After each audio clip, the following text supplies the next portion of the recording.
Hi there, I'm Ben Jackson, and this is a video about how to help your child calm down if they're having a meltdown. This is something that's worked for me with my children and recently I've done with my youngest, which is why I'm sharing it by video. I've done a podcast about it, but this I want to do something more visual for you and hopefully give you some real value behind it. I'll give you the situation and explain how it developed, and I'll try and kind of bullet point the steps that I took which got him to calm down within a 3-minute period. And hopefully you can take away all of this and it works for you, or some of it, or the approach, but cherry pick what you need. All I can tell you is it works, it worked with him, and in the right environment I'm sure you'll get some benefit from some of the techniques, if not all of them. So let's start. Where did this meltdown begin? And siblings can be often a great igniter of tensions and arguments, and this was the case. My eldest had said a few things to my youngest and he was getting really upset, and not worrying about the details of it, but basically, as you as a parent probably well aware, the escalation was building up, and he was getting more and more upset and sobbing and tears and crying. So again, that level, that's perfect pitch of meltdown, but not to the point of tipping where it was kind of uncontrollable sobbing, where it's really they're in the zone. But he was getting there, and it didn't matter so much about what was causing the concern. I needed him to breathe and calm and focus. So how did I do that? Well, my approach was distraction, and I'll kind of explain what I mean. We can often, as parents, and I know I've been guilty in the past of doing this, is actually going in there with kind of raising a voice or escalating a situation unintentionally, but we're not really helping. We're making things probably a bit worse by raising our voices or creating consequences, and our attitude determines how the child responds, and that doesn't work. So if the child's agitated, we get agitated. It's just a bit of a cycle, a bit of a dance that goes back and forth, and we're not creating a solution or helping the child at all. So my first approach to get to distraction was to at least keep myself calm.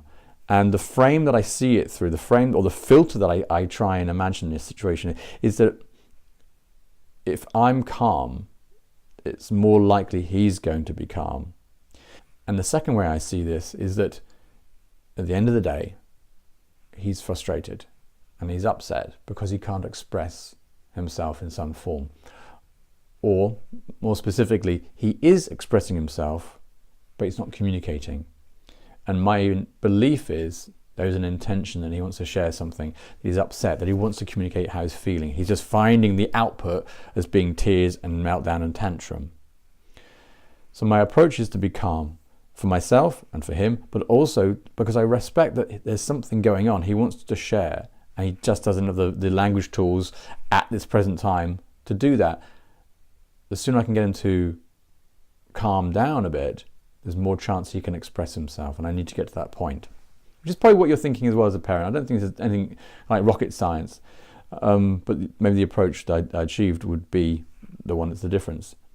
So I bring him in out of the environment that he was talking to his brother, where it was what was happening out in the garden, bring him inside gently and respectfully and sit him on the sofa. And at this point, as you can probably imagine, he's breathing quite heavily, sobbing quite a lot, and tears, and for him it's all kind of kicking off.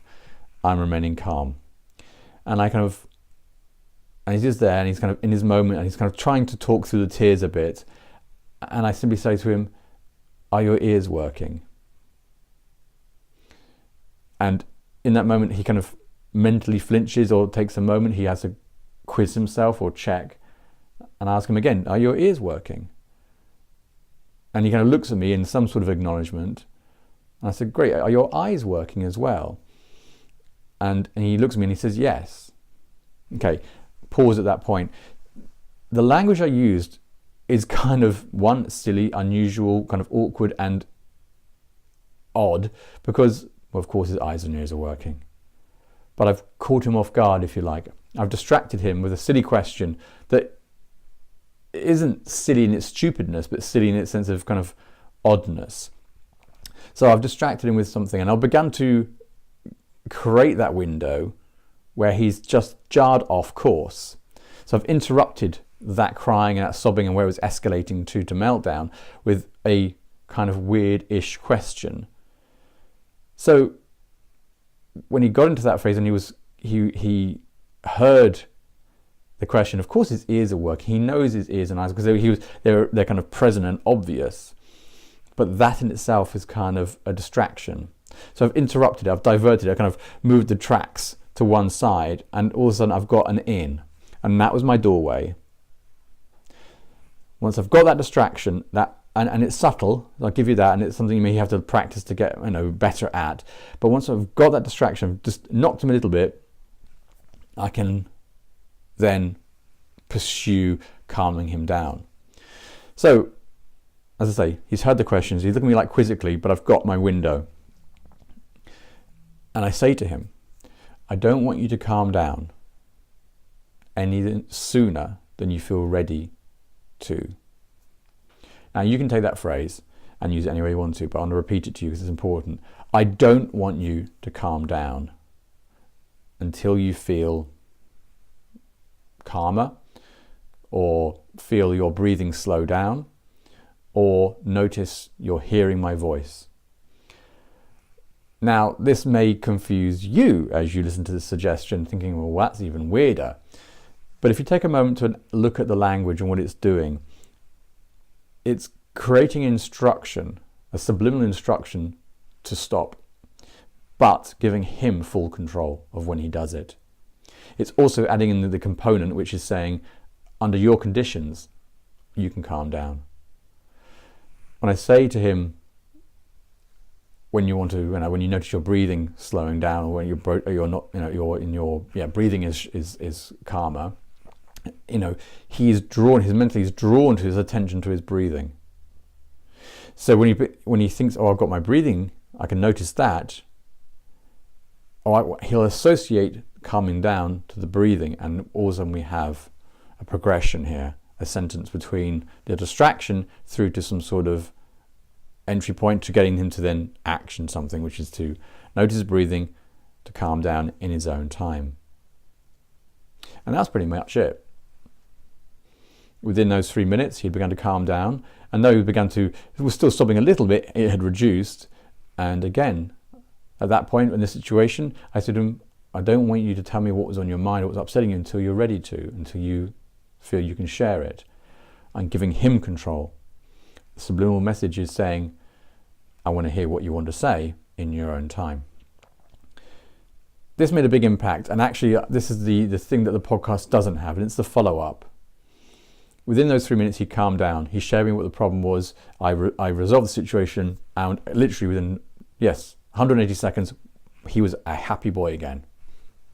And that's it. But not only that, the residual benefit of this has been that the 2 weeks since that time, that I have felt, and as a parent, you're going to know this or not know, but it's just feels true for me. So I recognize my own filters and so on behind this, my own way of seeing it. But I have felt his trust in me increase more than ever before.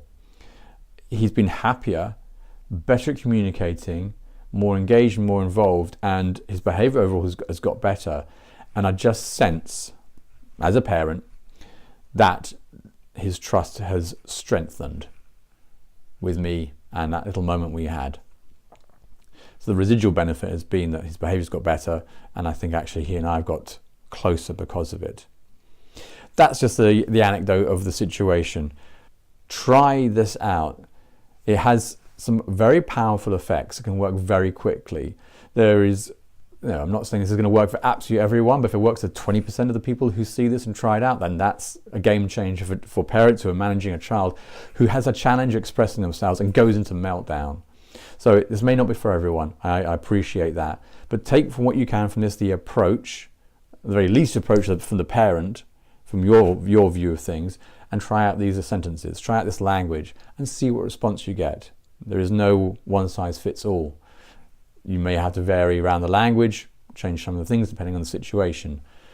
But this works. It's a solid intervention, distraction process that creates real results for your child and actually gets them to calm down. And in my personal experience has been that trust has been strengthened and improved since that time. So I hope that's been useful for you. I hope you got some benefit from it, and I hope to do another video for you soon.